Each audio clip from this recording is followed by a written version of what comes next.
Buenos días, ¿qué tal a todos? Soy el doctor Simes Ignacio. Con mi compañero Gustavo López y vamos a hablar de todo el área de otorrinolaringología. Esta sería más o menos la octava edición. Creo que Gustavo viene haciendo ya hace 8 años esta charla. En mi caso es el 6.º año. Y bueno, gracias al Colegio de Médicos por invitarnos y continuar con esta educación continua de alguna manera en todas las patologías de urgencia.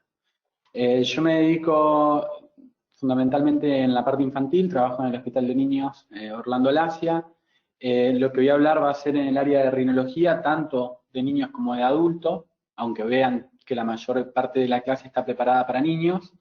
Y vamos a ir viendo en una primera etapa 3 cosas puntuales dentro de lo que es la rinología, que está relacionado a lo que es urgencias en epistaxis, urgencias, ¿con este me lo pongo? Sí.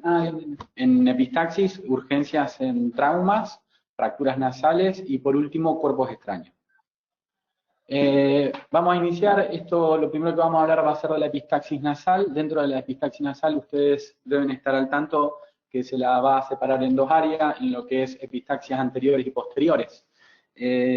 Son muy importantes las epistaxis nasales o generan mucho miedo a la hora de enfrentar a un paciente con un sangrado nasal, porque la anatomía de la nariz es una anatomía oculta, en donde el otorrino tiene mucha experiencia en observarla, pero los otros especialistas no están tan acostumbrados a observar la nariz y entender su funcionalidad.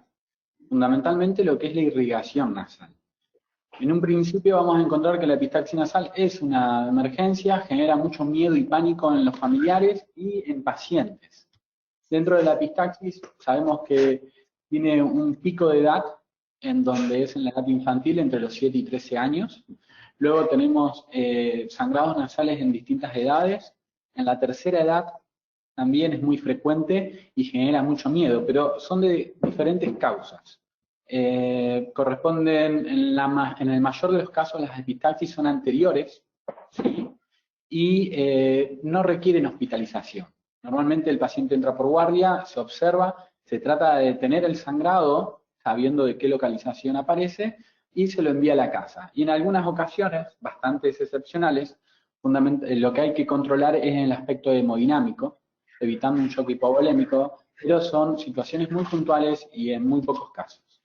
Dentro de lo que es la clasificación que nosotros tenemos frecuentemente y analizamos para resolver el problema, son las epistaxias anteriores y posteriores.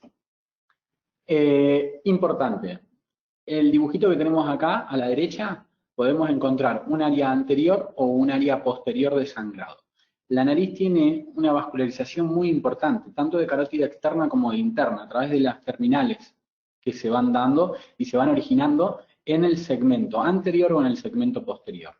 Es como una trama, un enredado que se genera vascular, tanto de arterias etmoidales anteriores, posteriores, nasales, palatina, y en algún segmento del esfenomaxilar, la esfenopalatina, que viene de la maxilar interna. En la revisión podemos encontrar que en la gran mayoría las epistaxis son anteriores, donde vamos a encontrar un área que se llama plexo de Kieselbach o área de Littl. Esto es bien anterior y está dado por arterias que se llaman etmoidales anteriores, etmoidal anterior, una rama septal, palatina, que se va a hacer ese entramado en la parte anterior de la nariz. Por otro lado tenemos una región posterior que viene de la esfenopalatina, que es una arteria que tiene un calibre más grueso y por lo cual tiene también una vascularización mucho más importante. Las epistaxis anteriores son de fácil control y tienen un periodo corto. Las epistaxis posteriores no son de tan fácil control y pueden llegar a llevarnos a una alteración hemodinámica más significativa. Las causas que nosotros tenemos, o sea, la más importante es la manipulación de la vía. O sea, en los niños se ve mucho que los niños con el dedo digital, el dedo índice, se meten el dedo dentro de la nariz y lo que van a generar es una lesión en la mucosa. En esta mucosa, que está en la parte anterior, que se puede observar a través de estas venitas famosas.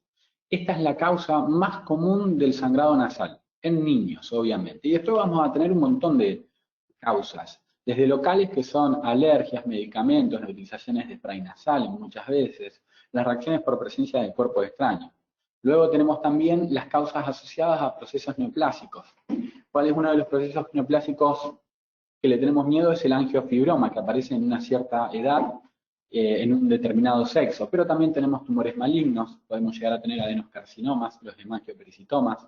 Tenemos causas asociadas hematológicas, pacientes que vienen con deterioros como leucemias, anemias, púrpuras, policitemia, hemofilia, linfomas. Esto genera un deterioro general y una fragilidad capilar muy importante. Y otras causas en donde pueden llegar a ser en forma de hiperventilación, telangiectasias, los problemas hepáticos, los comportamientos psiquiátricos, medicamentos, etc. Vamos a concentrarnos fundamental o entender que la principal causa es el trauma, generado por un paciente o generado en forma externa. Las causas locales, como estábamos hablando recién, que es la causa más frecuente, es muy importante y fácil para la observación de la fosa nasal y encontrar el plexo de Kieselbach o el área de Kieselbach.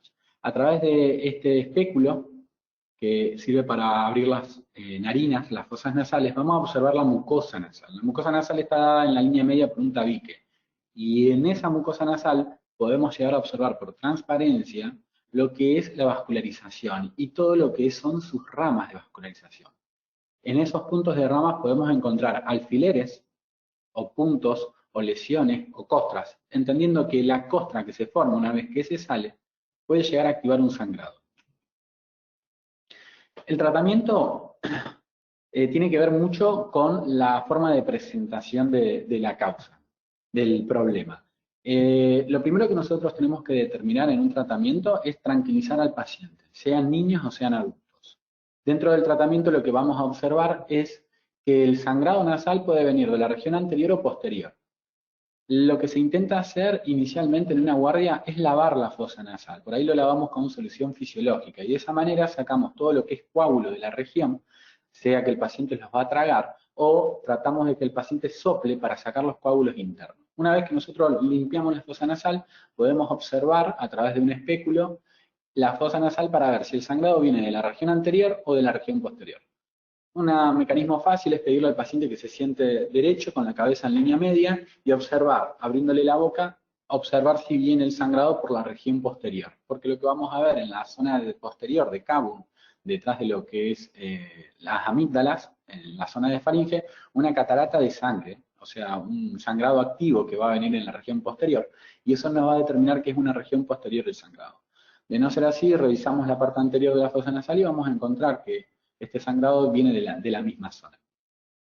Entonces, en función de la localización, vamos a trabajar y vamos a entender también si necesitamos en forma rápida algunos accesos hemodinámicos o accesos intravenosos. Saber si el paciente está con una anemia o no está con una anemia, preguntar, hacer un interrogatorio puntilliforme en antecedentes, en si está cursando alguna patología oncológica, en si está haciendo algún tratamiento que puede llegar a estar causándole alguna fragilidad en lo que es la parte venosa. Y por último, el hecho de que se pueden utilizar dispositivos como algodones topicados con adrenalina, con fenilefedrina o oximetazolina para generar una vasoconstricción y colocarlos en las fosas nasales. De esa manera vamos a frenar el sangrado nasal en forma transitoria y nos va a dar tiempo para poder empezar a buscar la zona de localización. Una vez que localizamos, tenemos que entender que vamos a tener algunos elementos. Estos elementos van a ser para realizar taponajes anteriores o taponajes posteriores, una vez que entendemos cuál es la localización. Vamos a empezar con lo que son el tratamiento de una epistaxis anterior, en donde vamos a encontrar elementos como ser nitrato de plata, ácido tricloroacético. Podemos realizar algún taponaje anterior exclusivamente para detener el mismo proceso. Lo que vamos a necesitar en el consultorio es una riñonera. Eso sirve para que el paciente, si está sangrando, pueda llegar a generar, no me va a generar un desorden muy grande en el consultorio, porque el sangrado activo, acuérdense que es continuo, y va a generar una zona de trabajo y mucha incomodidad al paciente y al profesional. Entonces tengamos los elementos para prevenir ensuciarnos y que el paciente esté incómodo. Una riñonera lo que vamos a también a necesitar es un espéculo, se llama espéculo de Killian. Esto sirve para abrir las narinas. Y una bayoneta, que si necesitamos poner algún tipo de gasa, es de mucha utilidad porque tiene la forma precisa para poder entrar en profundidad a las fosas nasales. Esto es ácido tricloroacético, el nitrato de plata viene igual. Lo que podemos hacer muchas veces es embeber la puntita de un hisopo o de un algodón con nitrato y empezar a topicar la zona. Y se va a ir poniendo blanquecina, sabiendo de que estamos generando una lesión quelante, o sea, estamos quemando la mucosa, y esto también nos puede traer un problema futuro. Entonces, tener mucho cuidado con las cauterizaciones. Uno de los mecanismos es cauterizar la zona que está sangrando. Eso lo podemos realizar en un consultorio tranquilamente. Por otro lado, podemos realizar taponajes nasales. Los taponajes nasales van a encontrar que son anteriores o que son posteriores, dependiendo de la región. ¿Cómo se realiza un taponaje anterior? Bueno, con los elementos que dijimos, con gasas envaselinadas. Acá esta gasa, que es una muestra de un libro con unas gasas de consultorio, no están envaselinadas, pero deberían tener vaselina líquida para que de esa manera sea fácil colocarlas y para que a la hora de retirarlo no generemos ninguna lesión, porque va a estar muy seco el producto, y si sacamos las gasas cuando las colocamos, posteriormente cuando las saquemos vamos a generar lesiones de la mucosa. Es muy importante que estén envaselinadas. Se abre el orificio nasal y se va empalizando de piso hacia techo y se va poniendo las gasas. No importa la cantidad de gasas, sino que lo que importa es que esté lo más cubierto la zona anterior para generar presión. Sepan que cuando se hace un taponaje anterior hay que hacerlo de una fosa como de la otra fosa para que genere presión en la mucosa septal. La mucosa septal está en el medio. Si yo genero solamente presión, no tengo lugar de sostén del otro lado. Entonces, por más que yo coloque, el sangrado puede detenerse, pero se me va a lateralizar el tabique y va a volver a tener espacio para poder sangrar y no vamos a ejercer la presión necesaria. De esta manera, colocando de ambos lados el taponaje, vamos a generar una presión bien localizada en la zona que nosotros queremos. Esto hablando del taponaje anterior. El más importante hoy que todo siempre nos consulta es cómo se hace un taponaje posterior. El taponaje posterior es fácil hacerlo, es cuestión de práctica, es mucho miedo que se le genera en las guardias generar un taponaje posterior, pero se hace a través de la medida de la falange distal del dedo gordo, se genera lo que es un pequeño capuchón de gasas, ¿sí? Este capuchón se le va a poner un hilo doble en la parte anterior y en la parte posterior, y a través de ese mismo mecanismo vamos a trabajar con una sonda Foley. La sonda Foley se coloca por fosa nasal, se introduce por delante, al paciente se le dice que esté tranquilo. Les aseguro que si ustedes tienen un paciente de este tipo, va a hacer caso en todo, porque los pacientes cuando vienen con un sangrado posterior tienen mucho miedo. Y podés llegar a hacer lo que quieras con el consentimiento del paciente, sin problema. Entonces, colocamos una sonda Foley por una de las fosas nasales. Importante saber de qué lado de la región posterior sangra, porque en este caso, a nivel anterior sí vamos a poner un taponaje de cada lado, pero a nivel posterior, si nosotros localizamos el segmento, no vamos a poner un taponaje posterior de cada lado, sino que vamos a poner uno solo. Nosotros introducimos la sonda Foley por nariz y hacemos que discurra y llegue a la zona de cabo. Al paciente le decimos que abra la boca, le bajamos la lengua y cuando vemos la puntita de la sonda Foley, entramos con una pinza, agarramos la puntita y la retiramos. Una vez que la retiramos, anidamos uno de los extremos con ese hilo con la sonda Foley, como se ve aquí, y la dirigimos hacia adentro. Acompañamos con el dedo índice, al paciente le pedimos paciencia y tratamos de llevar ese elemento a la región de cabo. Una vez que lo llevamos, obviamente tironeando por la sonda Foley en sentido opuesto, generamos el anclaje en la región de cabo. Eso es el taponaje posterior. Nos lleva más tiempo realizar lo que es el capuchón de gasa, anidarlo y que todo esté bien prolijo, que la colocación del mismo. El taponaje posterior tiene muy buenos resultados en estas situaciones. Hagamos de cuenta que nos da miedo hacer un taponaje posterior con lo que es el dedo índice o con lo que es la gasa. Podemos utilizar simplemente una sonda Foley. La sonda Foley va a tener una extremidad en donde la vamos a, una vez que localizamos, como dije anteriormente, una vez que vemos que pasa por nariz y la vemos por boca, le ponemos el contenido entre 10 a 12 centímetros cúbicos de líquido y la anclamos en la región tirando para atrás la sonda Foley y la anclamos en la región.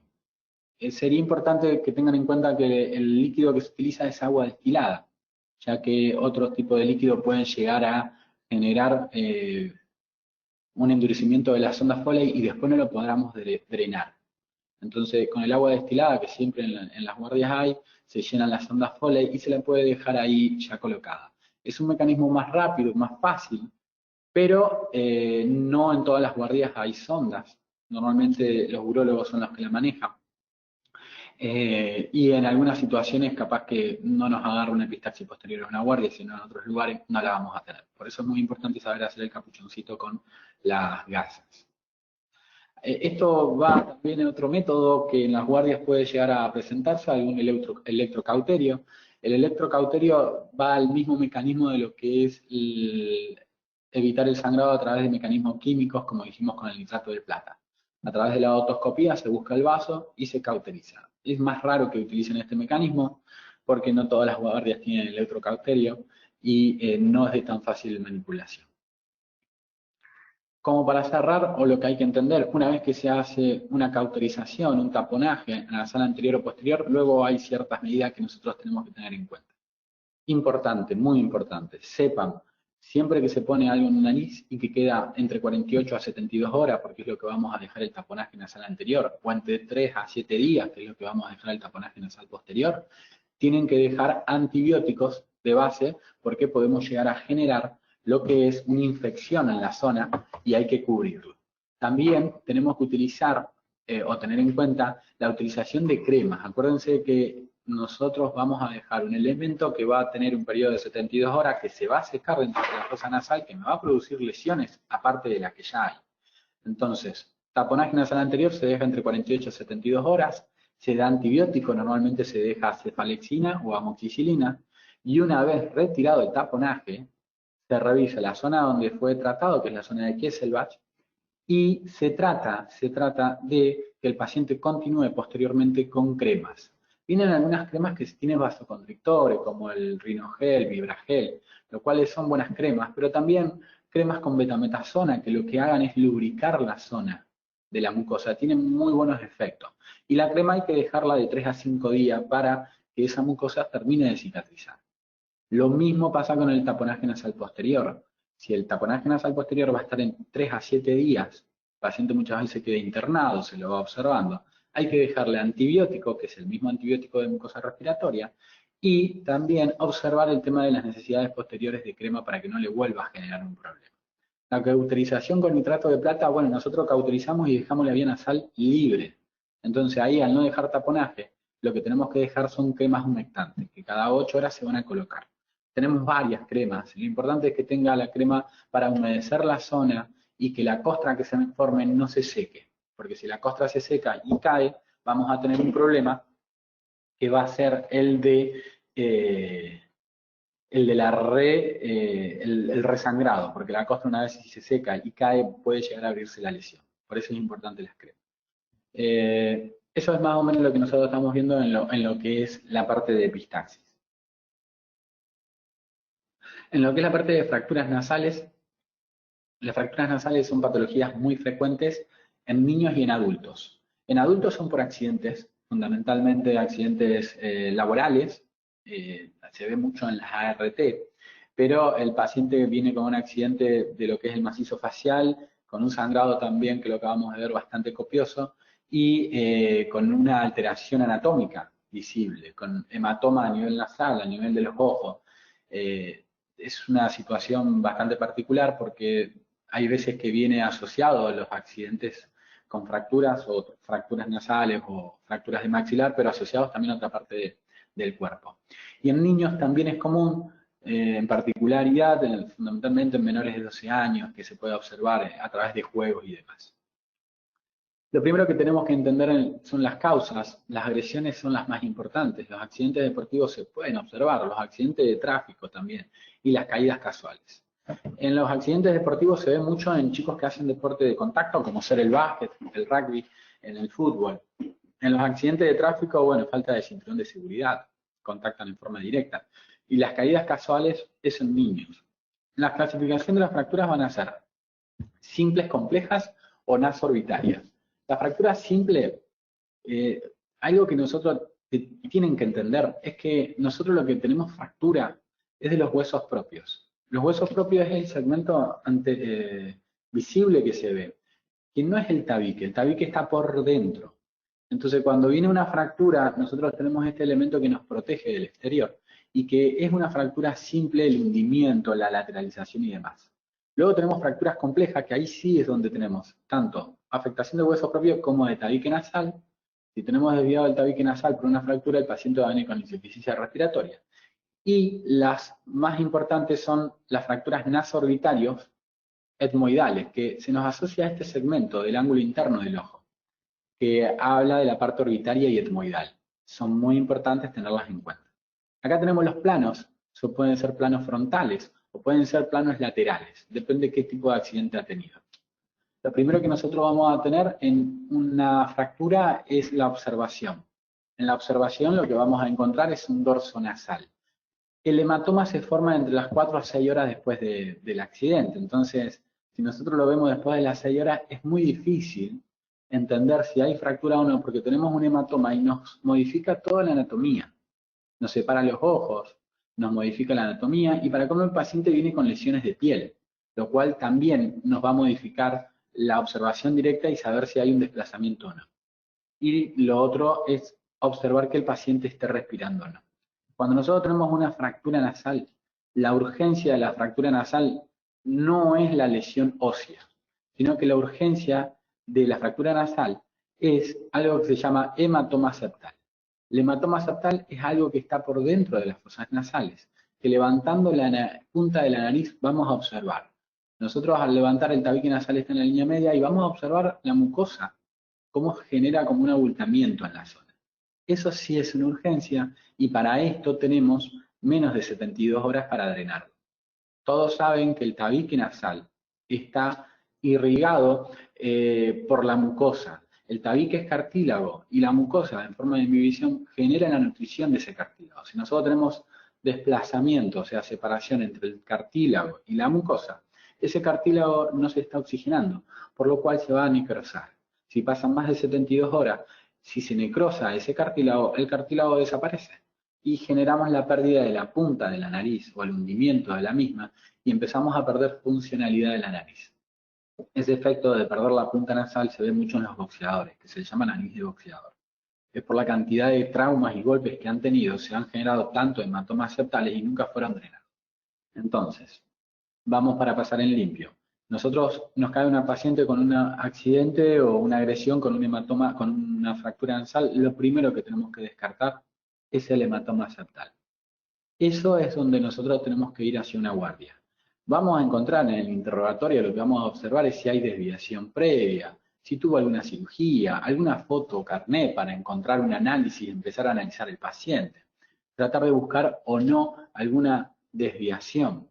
Una vez que hicimos eso, lo que hacemos la inspección visual que le comentaba, si hay sangrados nasales, si no hay sangrados nasales, si hay edema, tumefacción en la parte superiores, observar los ojos, que tengan la movilidad de los ojos para asegurarnos de que no hay nada orbitario.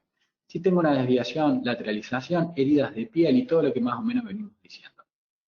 Hay que tratar el hematoma septal en las primeras 48 horas, hay que drenarlo. Esto tiene que ser derivado rápidamente al otorrino, porque el otorrino tiene que entrar muchas veces a quirófano para drenar ese tabique, para drenar ese hematoma. Y se van a pedir estudios. Que ustedes sepan que el primer estudio que tenemos en las guardias o en cualquier lugar es la plaquita. Esta plaquita se llama plaquita de huesos propios. Es un segmento que se trata de tomar en todo lo que es el dorso nasal para observar el alineamiento y la solución de continuidad de este segmento, que acá ustedes ven se perdió en ese punto. Pero la plaquita se puede tomar un poquito más a distancia para poder encontrar también toda la anatomía general.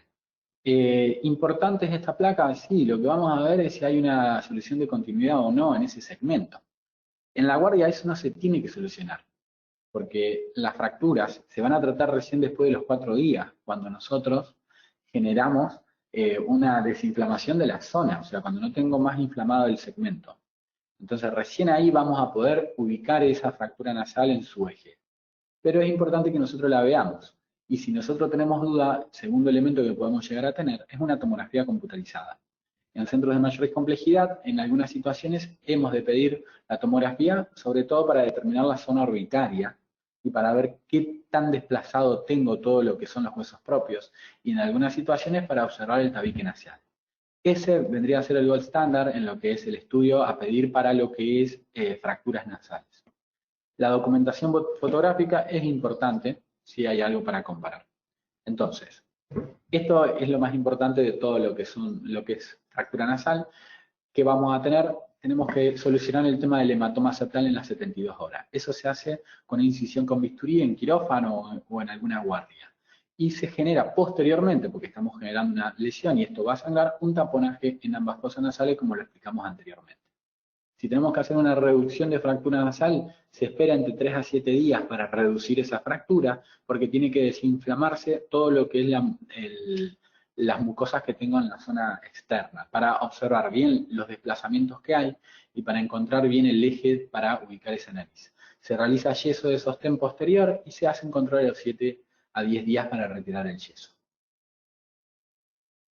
Perdón. Bien. Bueno. Del tema de las reducciones abiertas o cerradas, por ahí no les voy a hablar tanto porque esto es ya más del otorrino y se hace después del tercer a décimo día, o sea, no es tan importante. Una vez que hicimos, como dijimos anteriormente, el drenaje del hematoma, vamos a hacer el taponaje nasal anterior y el taponaje también, la explicación de cómo se retira, los antibióticos, todo lo que hablamos anteriormente. Bueno, y por último, vamos a hablar de cuerpos extraños en fosas nasales. Los cuerpos extraños en fosas nasales sí es mucho más de un área infantil que la de un adulto. Sería muy raro que un adulto nos venga con un cuerpo extraño en la nariz, porque los cuerpos extraños normalmente son introducidos por las personas. Si una persona de 30 años viene con algo en la nariz, aparte de tener un cuerpo extraño, tiene algún trastorno de personalidad o algo a evaluar, porque sería rarísimo. Pero en niños no. Los chicos menores de 7 años se llegan a poner de todo, o sea, dientes, se sacan los dientes, se ponen los dientes, se ponen gasitas, se ponen juguetes, pilas, las pilas que son redonditas, que son quelantes, collares. He visto en el hospital, hemos sacado de todo a nivel de fosas nasales. Y caen en la guardia. Importante, tratemos de no generar un daño, porque nosotros por ahí, al no entender la anatomía de la nariz e intentar querer sacar un cuerpo extraño en fosa nasal, podemos tener dos cosas, o sacarlo o tirarlo más adentro, y sabemos que si lo tiramos más adentro, se nos va a dirigir a la vía respiratoria, se nos va a dirigir al cabo, vía respiratoria o digestiva, puede ir para cualquiera de ambos lados. Es más común que si el elemento pase vaya al estómago, sería raro que vaya a vía respiratoria, pero el miedo es que esto se nos dirija hacia vía respiratoria. Entonces, si nosotros vamos a sacar un cuerpo extraño de fosas nasales, tengamos mucho cuidado o sepamos que podemos llegar a causar lo opuesto. También sepamos que si nosotros introducimos algún elemento en la nariz, la mucosa nasal es muy friable y va a sangrar. Entonces, vamos a tener un cuerpo extraño y vamos a generar una epistaxis.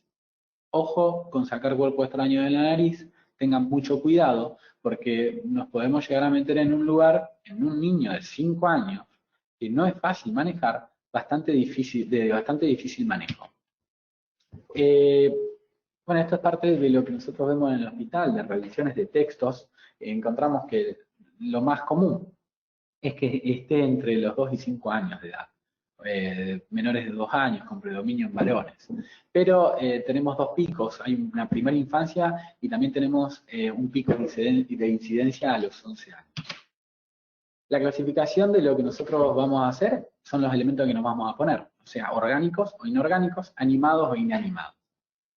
Podemos ponernos de elementos de juguetes a podemos ponernos semillas. Que las semillas, si están 1, 2 o 3 semanas en un ambiente húmedo con una mucosa, puede llegar a generar un destrozo, un desastre adentro. Y los animados o inanimados.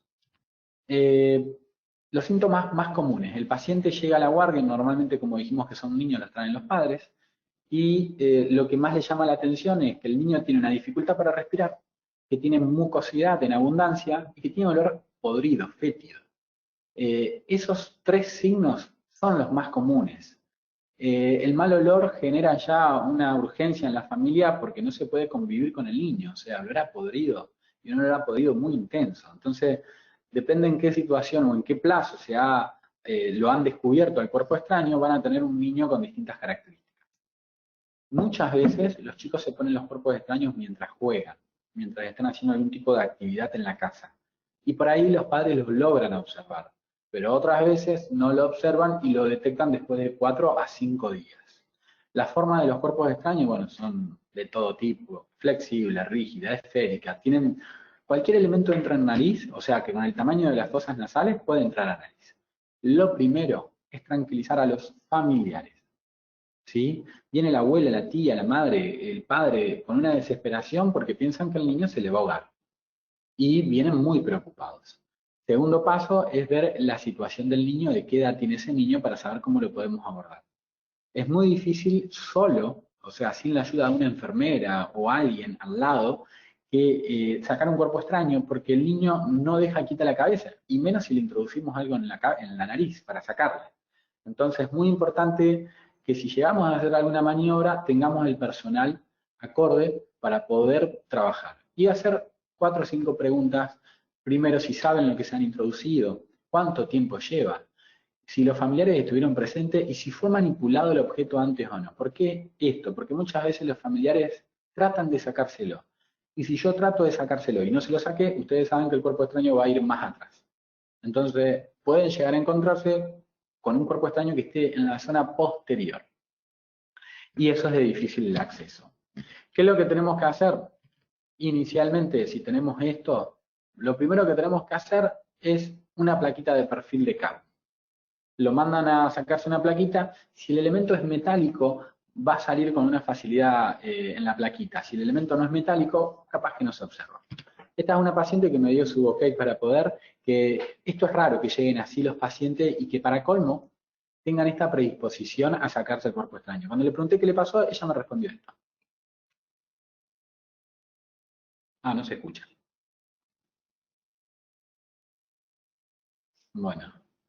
Bueno, ahí me explicaba que se había puesto el cuerpo extraño en la fosa nasal y que se le había ido para atrás y quería que se lo saquemos.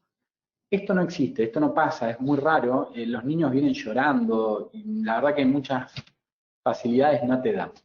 Lo que vamos a hacer es lo primero, la inspección. En la inspección, lo que tenemos que hacer es levantar la punta nasal y observar por dentro de las fosas nasales. Si está en la zona anterior, lo vamos a tener ahí el cuerpo. Si está en la fosa posterior, vamos a entrar con el otoscopio y vamos a utilizar su facilidad para poder observar la parte posterior. El otoscopio en este sentido nos va a dar un canal de trabajo, no para introducir elementos, pero sí para poder observar. Elementos que nosotros también utilizamos son microscopios, pero ustedes microscopios no van a tener en la guardia. Sí van a tener capaz que un frontoluz o un otoscopio. Pedir la plaquita, hacer una frontonasoplaca para poder verlo de frente y de perfil, y también una placa de tórax por si ese cuerpo extraño fue discurriendo en la zona posterior. En la plaquita lo que vamos a observar es lo siguiente, este es un gancho, ustedes lo ven muy bien en esta foto de perfil, van a observar en qué fosa nasal está y después en qué profundidad está. Por eso se hace el par radiográfico. Cualquier tipo de elemento que se han introducido, ustedes lo van a ver en la placa. Sobre todo, esta es una pila botón, sobre todo si tiene un elemento metálico, por los rayos, ¿no? En algunas situaciones, cuando no se encuentra el cuerpo extraño, nosotros observamos por fosa nasal y no logramos localizarlo y lo tenemos que localizar porque tenemos que entrar a quirófano, se puede llegar a pedir una tomografía. Esto es un cuerpo extraño de mucho tiempo de evolución que, como se ve, se ha generado alrededor una imagen con una densidad similar a la del tejido, en este caso a la del cornete. Es como que el cornete lo abrazó y lo encapsuló. Entonces, a veces no se ve porque lleva mucho tiempo, entonces tenemos que llegar a pedir una tomografía. Maniobras simples de consultorio. Bueno, tratar de que si el cuerpo extraño esté en esta fosa, se tapa en la otra fosa y el paciente sopla. Muchas veces con ese simple mecanismo el cuerpo extraño puede llegar a salir. Se puede utilizar algún equipo de aire comprimido, poniendo la boca cerrada tratando de hacer fuerza o maniobra de Valsalva, se le pone el aire por una fosa nasal, el aire cuando sale por la otra fosa nasal lo expulsa. Y si no resulta, bueno, tratar de ver qué maniobras podemos llegar a realizar. Al niño hay que sujetarlo muy bien.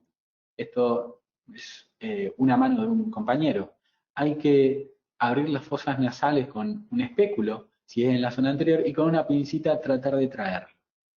Sepan que el niño de acá se está portando muy bien, no hay sangrado activo que lo puede complicar, y que esta maniobra, si no resuelve rápidamente, se tiene que derivar el paciente a una guardia de otorrino, porque podemos llegar a complicar mucho más la situación. El paciente puede sangrar mucho, se puede generar hematomas, después de eso vienen infecciones y demás, y nosotros a un cuerpo extraño le vamos a sumar otros problemas. No se intenta tantas veces en sacar un cuerpo extraño. Y esta es la nenita que cuando se estaba yendo, que no creo que se escuche el audio. Bueno, nos agradece de que le hayamos sacado el cuerpo extraño y se va. Cosa rara, fue algo muy raro en todo lo que he visto en cuerpo extraño y sobre todo por la predisposición del paciente. Bueno, creo que hasta acá llegamos. No sé si hay preguntas. Bueno, me falta la parte de indicaciones, los cuerpos extraños. Ahí termino con esto y hacemos preguntas. Los cuerpos extraños hay que darle antibióticos, ¿sí? Por lo menos de 5 días si le damos cefalexina o amoxicilina por 7 días. Hay que hacer lavados con soluciones fisiológicas y hay que dar crema, una vez retirado, porque la mucosa nasal queda muy lastimada. Y hacer mucho hincapié con los cuerpos extraños que tienen un elemento quelante, que son las pilas de botón. Esa pila botón hay que sacarla en las primeras 24 a 48 horas porque pueden llegar a generar perforaciones septales. La pila moneda genera con la mucosa respiratoria una liberación continua del producto y eso es un elemento quelante que va quemando el tabique nasal y lo puede llegar a perforar en forma completa. Entonces, si nosotros tenemos un elemento que tiene esas particularidades, hay que sacarlo urgente. No hay que esperar días para sacar ese cuerpo extraño. Por ahí otro cuerpo extraño puede llegar a estar 4 o 5 días en la nariz que no va a pasar nada. La mucosa no se va a perforar, la mucosa no me va a traer problemas, pero una pila botón sí, de forma urgente. O sea, nosotros tenemos una placa con esta imagen que tenemos en este segmento, eso es una urgencia y tiene que ser sacado rápidamente de esa pila botón. Si nosotros tenemos otro tipo de elemento, podemos esperar algunas horas para poder sacarlo. Bueno, hasta acá llegamos con la parte de rinología. No sé si hay alguna pregunta para hacer. Sí, doctor. Bueno, antes tengo varias preguntas que han ingresado. Antes de hacer las preguntas, voy a comentar al aire una sugerencia que hizo Germán Ramos y lo que le contestó el doctor Serrano. Dice Germán Bien. Ramos, sería bueno para poder hacer una práctica sobre taponaje nasal posterior, porque puede llegar a evitar derivaciones innecesarias para quienes trabajamos en zonas rurales. A lo que el doctor Arturo Serrano le responde, buena sugerencia, lo trataremos de implementar. En la página colgaremos algún video de cómo hacerlo. Sí, por ahí también lo que se le puede sumar a eso, yo sé que este curso es más en tema de charlas y son semanales, capaz que se puede llegar a generar en algún seminario prácticas. Incluso nosotros cuando nos formábamos hacíamos taponajes posteriores en compañeros, o sea, en la misma práctica. Está bueno para verlo, para poder entender el mecanismo. Y es verdad lo que dice el doctor Serrano, que capaz que tengamos que hacer algún video más explicativo también del mismo. O sea que lo vamos a tomar en cuenta, sobre todo si es que lo quieren que lo mandemos en la brevedad o para el próximo curso. Perfecto, doctor. Bueno, entonces comienzo con las preguntas. Mm, que sean fáciles. Ahí va la primera. Mercedes Rabasi. Buen día. ¿Qué se recomienda para desinflamar la zona en caso de fractura nasal? Mirá, lo que se utiliza para desinflamar como en cualquier parte del cuerpo o cualquier fractura, se trata de utilizar AINES, o sea, ibuprofeno, diclofenac. Se puede hacer un primer inicio en la zona de contacto con hielo, ¿sí? Se hacen periodos de 15 minutos de colocación de hielo, descansando 1 o 2 horas, Eso se puede hacer fundamentalmente las primeras 12 horas, va a tener un muy buen efecto, y luego seguir a veces con colocación de hielo. Pero es reposo, es analgésicos y hielo. Esos tres elementos fundamentales para poder desinflamar. Pero que sepa que el hematoma que vamos a tener puede llegar a perdurar hasta 3 a 4 días. Y hay un tema que la reducción de fractura no se tiene que hacer en los primeros 3 o 4 días, se tiene que hacer recién después del tercer o cuarto día, porque una vez que se desinflama toda la estructura, nosotros vamos a ubicar el tabique en su lugar, y ese tabique al no tener hematoma no se me va a desplazar, y visualmente nosotros lo vamos a poder ubicar en un segmento bien prolijo. Que nosotros tengamos un hematoma va a llevar esos 3-4 días para que desinflame. Podemos utilizar analgésico, hielo y reposo, fundamentalmente.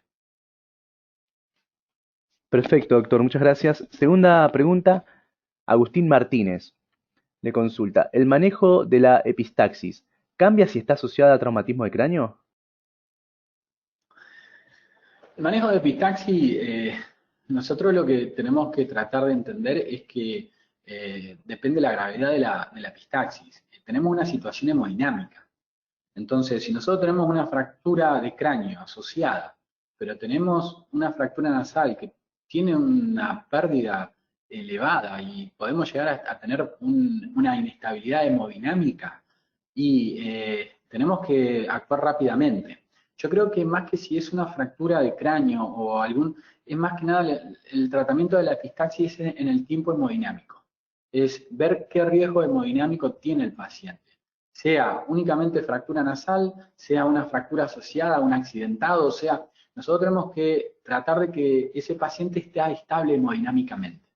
Y obviamente que también va de la mano con la parte respiratoria. Yo no lo asociaría solamente a lo que es una fractura de cráneo, sino que lo asociaría más a la situación hemodinámica del paciente. La situación hemodinámica es lo que nos va a acelerar para resolver ese epistaxis. Perfecto, doctor. Mercedes Rabasi le dice que sí que entendió, que muchas gracias por la respuesta, que yo había Bien, preguntado qué recomendaba para desinflamar la zona en caso de fractura nasal. La bien. siguiente consulta es de Yanina Figueroa. Ella pregunta si en la fractura de tabique se puede hacer taponaje posterior. Vos vas a hacer un taponaje posterior si el paciente lo necesita en lo que es un sangrado. Si vos tenés un sangrado posterior, tenés que hacer un taponaje posterior, tenga o no fractura nasal. O sea, yo acá a esta pregunta la separaría. Taponaje posterior se hace cuando hay un sangrado posterior. Vos tenés que detener el sangrado. Si el paciente tiene una fractura, y lo tenés que hacer igual. Si el paciente no tiene fractura, también lo tenés que hacer. El taponaje posterior, la demanda del taponaje posterior es la lesión posterior de la zona, no la fractura nasal solamente. Pero sí, se puede hacer, se puede hacer. Perfecto, doctor. Juan Fernando Marcópulos pregunta, en la asociación a trauma de cráneo, ¿cómo descartamos la pérdida de líquido cefalorraquídeo? Mirá, la pérdida de líquido cefalorraquídeo inicialmente no es una urgencia. Nosotros lo que vamos a tener es un paciente que tenga una pérdida de líquido cefalorraquídeo nos va a caer, si es pequeña, primero la gravedad de la pérdida de líquido cefalorraquídeo.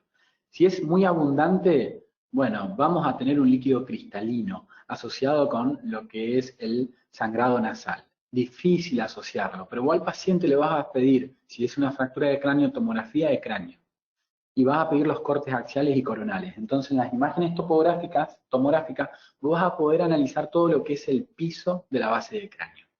Y ahí vas a poder inducir o no inducir si hay alguna lesión o no en lo que es la zona de dermoides y demás. Una vez que vos trataste la epistaxis, vos a las 24 horas, 48 horas vas a sacar el taponaje. Y cuando sacás el taponaje, lo que vas a encontrar es un goteo continuo, crónico, por punta nasal. Que el paciente cuando vaya al baño, cuando vaya a hacer actividad, que cuando haga maniobra de Valsalva, se va a activar ese sangrado. Te va a caer al consultorio o te va a caer a la guardia a los 2 o 3 días, y vos con ese elemento que vas a encontrar, ese goteíto, podés llegar a hacer un test o una muestra a través de un recipiente y la mandás a analizar. Eh, la respuesta sería, primero, dentro de la fractura de cráneo encontramos lo que son los elementos de diagnóstico por imágenes para ver cómo está el piso del cráneo. Y una vez resuelto el sangrado nasal, podemos empezar a detectar si hay o no líquido cefalorraquídeo dentro de lo que es la mucosa respiratoria. Perfecto, doctor. No tengo más consultas. No sé si usted quería acotar algo Bueno, más. espero que esta área le haya sido práctica y repito, le agradezco al Colegio de Médicos por darnos esta posibilidad de poder dar las charlas de esta manera. Saludos a todos y lo dejo con Gustavo Lopresti, que ahora continúa con la parte de la charla.